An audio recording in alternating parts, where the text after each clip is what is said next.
मध्य प्रदेश का इंदौर, जिसको हम धर्मनगरी कहते हैं, वहां पे साहिल और अल्ताफ नाम के दो लड़के पकड़े गए हैं।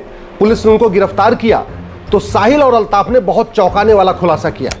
साहिल और अल्ताफ ने बताया कि कांग्रेस के पार्षद अनवर कादरी ने उनको पैसे दिए थे हिंदू लड़कियों को फंसाने के लिए, हिंदू लड़कियों से निकाह करने के लिए और निकाह करके उनसे वेश्यावृत्ति कराने के लिए।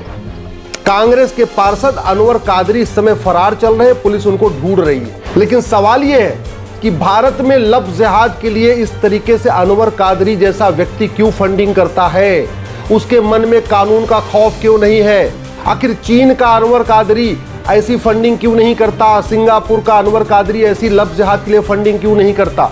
चीन और सिंगापुर के साहिल और अल्ताफ फर्जी नाम से अकाउंट बना के वहां की बेटियों को क्यों नहीं ट्रैप करते और भारत में क्यों ट्रैप कर रहे? कितने दिए? 1 लाख रुपए। काय के लिए? बाद में देंगे हिंदू लड़की शादी करने के लिए। शादी करने के लिए। तेरे को कितने दिए? मेरे को 2 लाख रुपए देते, बोले हिंदू लड़की से शादी करने के लिए। हाँ, और बोले धंधा करवाते हैं। ठीक है। कहाँ की लड़की? और बता, कितना टाइम हो गया तेरे को? हाँ बता।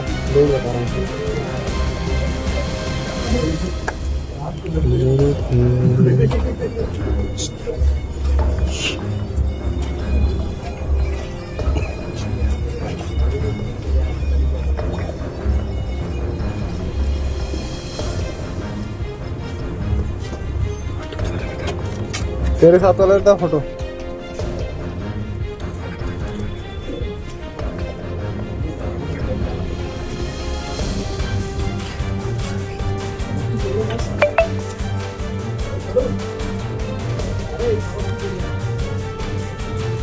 मैं बार बार कह रहा हूं, लव जिहाद हमारे लिए बहुत बड़ा खतरा है।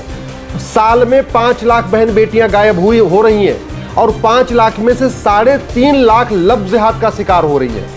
रिपोर्टिंग बहुत कम है, FIR बहुत कम है, क्योंकि वो बेटी भी परेशान हो जाती है बार बार पुलिस की पूछताछ से, मुकदमों में तारीख के कारण। और माता पिता भी सोचते हैं चलो लव जिहाद में भले फंस गई है, लेकिन अगर हम मुकदमा कराएंगे इससे शादी विवाह कोई नहीं करेगा, समाज इसको स्वीकार नहीं करेगा। इसलिए माता पिता भी खून का घूंट पीते रहते हैं, वो बेटी भी खून का घूंट पीती रहती है और लव जिहाद जारी है। 1000 बेटियां पर डे लव जिहाद का शिकार हो रही हैं और बहुत बड़ी मात्रा में फंडिंग आ रही है। तू मैं करने से लव जिहाद नहीं रुकेगा, मीडिया में डिबेट करने से लव जिहाद नहीं रुकेगा, आरोप प्रत्यारोप नूरा कुश्ती करने से लव जिहाद नहीं रुकेगा। लव जिहाद रुकेगा ये घटिया 15 कानूनों को खत्म करने से। ये जो 15 घटिया कानून है, इसको जब बदल देंगे, मैं गारंटी के साथ कहता हूं 6 महीने के अंदर लव जिहाद खत्म हो जाएगा। भारत में किसी की जरूरत नहीं पड़ेगी कि किसी हिंदू बेटी को दोबारा फंसाने की कोशिश करेगा। ये साहिल और अल्ताफ ने फर्जी अकाउंट बनाया फेसबुक पे और इंस्टाग्राम पे। ऐसे लाखों की संख्या में साहिल और अल्ताफ हैं जो फर्जी अकाउंट बना के बैठे हुए हैं। हम कानून बना के फर्जी अकाउंट को सीरियस क्राइम क्यों नहीं डिक्लेयर कर रहे? भारतीय न्याय संहिता में एक हम चैप्टर क्यों नहीं डाल दे रहे हैं और ये उसमें गंभीर अपराध घोषित कर दें कि जो फर्जी फेसबुक अकाउंट बनाएगा, फर्जी व्हाट्सएप अकाउंट बनाएगा, फर्जी जो है अपना इंस्टाग्राम पे अकाउंट बनाएगा, या कोई भी सोशल मीडिया में जो फर्जी अकाउंट बनाएगा, उसको 10 से 20 साल सजा होगी। ऐसा कानून हम क्यों नहीं बना रहे? ये जो साहिल और अल्ताफ है, इन्होंने फर्जी डॉक्यूमेंट भी बनवाया हिंदू के नाम से, तो हम फर्जी डॉक्यूमेंट बनाने को गंभीर अपराध क्यों नहीं घोषित कर रहे? हम भारतीय न्याय संहिता में एक नया chapter offence relating to cheating, fraud, forgery क्यों नहीं इसमें डाल देते? Offence relating to cyber fraud एक नया चैप्टर क्यों नहीं डाल देते? हम क्यों इसमें एक फर्जी आधार, फर्जी राशन कार्ड, फर्जी ड्राइविंग लाइसेंस, फर्जी वोटर आईडी, फर्जी बर्थ सर्टिफिकेट को गंभीर अपराध घोषित कर देते और फर्जी डॉक्यूमेंट बनाना और फर्जी डॉक्यूमेंट बनवाना दोनों को सीरियस क्राइम डिक्लेयर करके दोनों की ही 100% प्रॉपर्टी जब्त करने, नागरिकता खत्म करने और उनको कम से कम 10 से 20 साल सजा देने के लिए कानून क्यों नहीं बना रहे? लव जिहाद गारंटी के साथ रुक जाएगा। मैं ये गारंटी लेता हूं, 6 महीने के अंदर रुक जाएगा। किसी की जरूरत नहीं पड़ेगी नाम बदलने की, किसी की जरूरत नहीं पड़ेगी फर्जी अकाउंट बनाने की, किसी की जरूरत नहीं बनेगी अपनी फर्जी पहचान दिखाने की। अब समय आ चुका है कि सोशल मीडिया को सीधे अकाउंट नंबर से इसको कनेक्ट किया जाए और एक व्यक्ति एक प्लेटफॉर्म पे केवल एक ही अकाउंट बना पाए और अपने असली नाम से अकाउंट बने।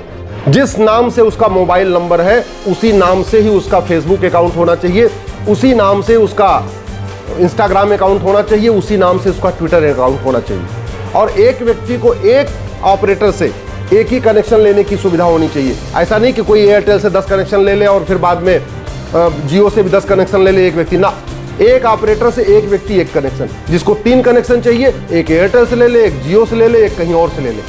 और वैसे एक प्लेटफॉर्म पे एक अकाउंट, एक व्यक्ति का एक ही अकाउंट होना चाहिए। फेसबुक पे एक ही अकाउंट होना चाहिए, ट्विटर पे एक ही अकाउंट होना चाहिए, इंस्टाग्राम पे। ये व्यवस्था करनी पड़ेगी। बेटियां हमारी गायब हो रही हैं, उनके माता पिता रो रहे हैं, किसी को बता नहीं सकते कि मेरी बेटी लव जिहाद का शिकार हो रही है। और ये जो लव जिहाद चल रहा है, इसके लिए बड़ी मात्रा में फंडिंग हो रही है।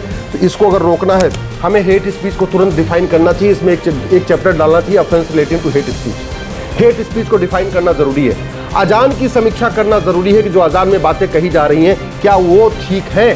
क्या उससे रेडिकलाइजेशन बढ़ रहा है? क्या अजान के कारण पूरे देश में नफरत, पूरी दुनिया में नफरत फैल रही है? क्या जो अजान में बात कही जा रही है, इससे हिंदुओं की धार्मिक भावना आहत नहीं हो रही है, जैन की धार्मिक भावना आहत नहीं हो रही है, बौद्ध की धार्मिक भावना आहत नहीं हो रही है? इसकी समीक्षा करना जरूरी है। अगर हम भारत को बचाना चाहते हैं, हमें एक राष्ट्रीय एकता अखंडता आयोग बनाना पड़ेगा, एक राष्ट्रीय समता समरसता आयोग बनाना पड़ेगा। जितनी भी रिलीजियस किताबें हैं, जितनी भी मजहबी किताबें हैं, इनकी समीक्षा करना पड़ेगा। ये पता करना पड़ेगा कि कोई भी मजहबी किताब, कोई भी रिलीजियस किताब जो हेट स्पीच फैलाती हो, जो नफरत फैलाती हो, जो कन्वर्जन को प्रमोट करती हो, उसको बैन करना पड़ेगा। तब भारत बचेगा। तू मैं करने से, आरोप प्रत्यारोप करने से, नूरा कुश्ती बतौलेबाजी करने से भारत नहीं बचेगा। इसलिए कह रहा हूं, अपने सांसद से जाके मिलिए। अपने क्षेत्र, आपके क्षेत्र में जो लोकसभा के सांसद हैं, राज्यसभा के सांसद हैं, उनसे जाके मिलिए और उनसे कहिए संसद में इस मुद्दे पे आवाज उठाए।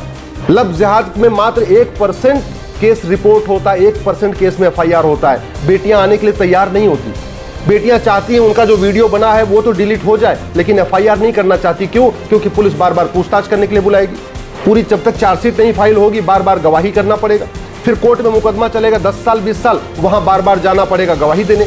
और जब गवाही देने जाएंगी तो सामने वाला वकील क्रॉस एग्जामिनेशन करेगा, उल्टे सीधे सवाल पूछेगा, कब मिली, क्यों ऐसे आई, क्यों बुलाने पे आ गई। दुनिया भर के मतलब छीछा लेदर हो जाएगी। जितना उसकी बेइज्जती लव जिहाद से नहीं हो रही है, उससे ज्यादा तो उस कोर्ट में हो जाएगी।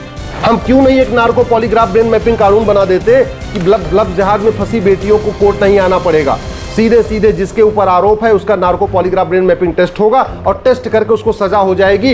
ये गवाहों के बयान, ये पूछताछ, ये क्रॉस एग्जामिनेशन, ये सिस्टम, सड़ा हुआ सिस्टम हम क्यों नहीं बदल रहे? भारत जब बर्बाद हो जाएगा तब एडमिनिस्ट्रेटिव रिफॉर्म होगा। क्या भारत से सारे हिंदू खत्म हो जाएंगे तब यहां पे इन चीजों पे चर्चा होगी? हम समस्या पे चर्चा कर रहे हैं, अस्थायी समाधान पे चर्चा क्यों नहीं कर रहे? भारत में जिस तरीके से ये लव जिहाद बढ़ रहा है, जानते हैं कि इसके लव जिहाद के लिए बाकायदा ट्रेनिंग दी जा रही है। ट्रेनिंग कहां दी जा रही है? सबको पता है कौन से स्कूल है। क्यों हम इसको माइनॉरिटी को डिफाइन क्यों नहीं कर रहे? माइनॉरिटी का दर्जा हम क्यों नहीं खत्म कर रहे हैं सब लोगों का? सीधे इसमें कह दें भैया, भारत में जो आदमी, जिस समुदाय की टोटल संख्या 10 लाख है या 5 लाख है, वो माइनॉरिटी कहलाएगा, उसके अलावा कोई माइनॉरिटी नहीं कहलाएगा। खत्म क्यों नहीं कर रहे हैं इस कानून को? क्यों हम अल्पसंख्यक बहुसंख्यक कॉन्सेप्ट लेके बैठे हुए हैं? क्यों अल्पसंख्यक आयोग चल रहा है? क्यों अल्पसंख्यक मंत्रालय चल रहा है? क्यों मजहब के आधार पर नियम कानून चल रहा है? क्यों मजहब के आधार पर वक्फ बोर्ड, वक्फ ट्रिब्यूनल चल रहा है? क्यों मजहब के आधार पर माइनॉरिटी मिनिस्ट्री और माइनॉरिटी कमीशन चल रहा है? क्यों मजहब के आधार पर लोन वजीफा दिया जा रहा है? क्यों मजहब के आधार पर घर मकान दिया जा रहा है? ये भारत को बर्बाद कर देंगे ये कानून, तब ये कानून बदला जाएगा। क्या कौन बदलेगा इन कानूनों को? ये राइट टू एजुकेशन को हम राइट टू इक्वल एजुकेशन क्यों नहीं कर रहे हैं? One nation one education board क्यों नहीं बना रहे हैं? वन नेशन वन सिलेबस क्यों नहीं लागू कर देते? एनसीईआरटी किताब हर जगह क्यों नहीं लागू कर देते? क्यों नहीं हम कानून को बदल देते हैं कि भाई 10वीं तक यानी 16 साल तक के सभी बच्चों का सिलेबस एक समान होगा, सभी बच्चे एक किताब पढ़ेंगे? मदरसा उदरसा क्यों नहीं बंद कर रहे हैं? भारत के संविधान मदरसा इजाजत नहीं देता। मैं पहले भी कई बार कह चुका हूं, भारत के संविधान के कहीं एक भी पन्ने पे एक भी बार मदरसा नहीं लिखा है। ये क्यों मदरसा चल रहा है? क्यों मदरसे की डिग्रियां वैलिड हो रही हैं? क्यों मदरसों की जो सर्टिफिकेट है उससे सरकारी नौकरी मिल रही है? ये 1861 वाला जो पुलिस एक्ट है, ये भारत को नहीं बचा पाएगा। भारत को बचाना है तो लव जिहाद को राष्ट्र की सुरक्षा के लिए खतरा घोषित करना पड़ेगा और लव जिहादियों और उनके मददगारों पे, ये इमरान अनवर कादरी जैसे जो उनके लव जिहादियों के मददगार हैं, उनके ऊपर NSA लगाना पड़ेगा, तब लव जिहाद रुकेगा।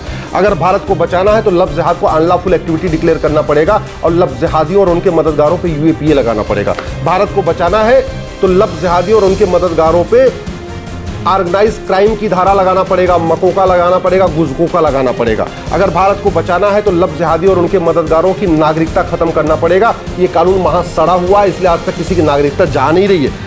लब जिहाद की जो सबसे बड़ी फंडिंग है वो भारत में जो भ्रष्टाचार है उसका वो मूल कारण है। जानते हैं जो लब जिहाद से पीड़ित हैं वो माता पिता सामने आते नहीं, और जो लब जिहादी हैं उनके पास इतनी फंडिंग है कि बाद में वो थाने में पैसा देके और धारा कमजोर करा लेते हैं, गवाहों को खरीद लेते हैं। तो जब तक भ्रष्टाचार नहीं खत्म होगा लब जिहाद खत्म नहीं होगा। ये लब जिहादियों की फंडिंग काले धन से हो रही है और भारत में बड़ी मात्रा में काला धन पैदा हो रहा है, और उसका मूल कारण है ये घटिया ब्लैक मनी एक्ट। भारत में लब जिहादियों की जो फंडिंग होती है हवाला के जरिए होती है, और उसका मूल कारण हवाला इसलिए कारोबार चल रहा है क्योंकि हवाला विरोधी कानून हमारा महा घटिया है, महा सड़ा हुआ है। भारत में लब जिहादियों को बेनामी फंडिंग होती है। कई बार उनको कैश में पैसा आता है, कई बार उनके लिए कहीं दूसरों उनके माता पिता के नाम पे मकान खरीद दिया जाता है, बाकी और भी उनको बेनामी फंडिंग होती है, और उसका मूल कारण है ये हमारा घटिया कानून। हम अगर आधार प्रॉपर्टी को आधार से लिंक कर दें तो बेनामी लेन देन रुक जाएगा। लब जिहादियों को बहुत बड़ी मात्रा में विदेशों से फंडिंग आती है, और विदेशों से फंडिंग कराने के लिए ही FCRA कानून कांग्रेस ने बनाया था। जब तक FCRA कानून खत्म नहीं होगा फंडिंग नहीं बंद होगी, और फंडिंग नहीं बंद होगी तो लब जिहाद बंद नहीं होगा। भारत में लब जिहाद की फंडिंग ड्रग कारोबार के जरिए हो रही है। जो ड्रग कारोबार से पैसा आता है उससे जो फायदा हो रहा है, जो उससे पैसा लोग कमा रहे हैं वो बाद में चंदा दे रहे हैं, उससे फंडिंग कर रहे हैं लब जिहादियों की। तो इसलिए ड्रग कारोबार को रोकना जरूरी है।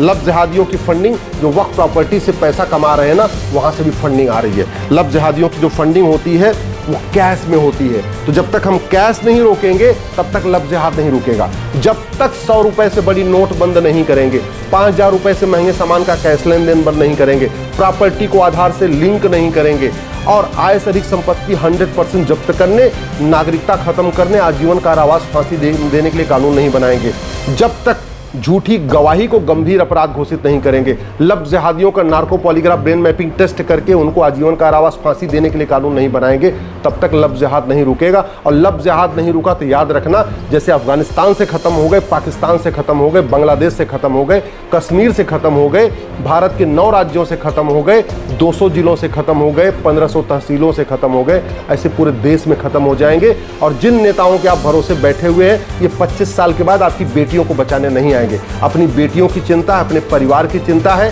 तो दल गुलामी छोड़िए। अपने क्षेत्र में, आपके क्षेत्र में जो लोकसभा के सांसद हैं, जो राज्यसभा के सांसद हैं, उनसे जाके मिलिए और उनको कहिए कि संसद में आवाज उठाएं। संसद का सत्र शुरू होने वाला है। लब जिहाद रुक सकता है, गारंटी के साथ रुक सकता है। कानून का ड्राफ्ट मैं बना के देने के लिए तैयार हूं, लेकिन उनसे कहिए कि संसद में उठाएं।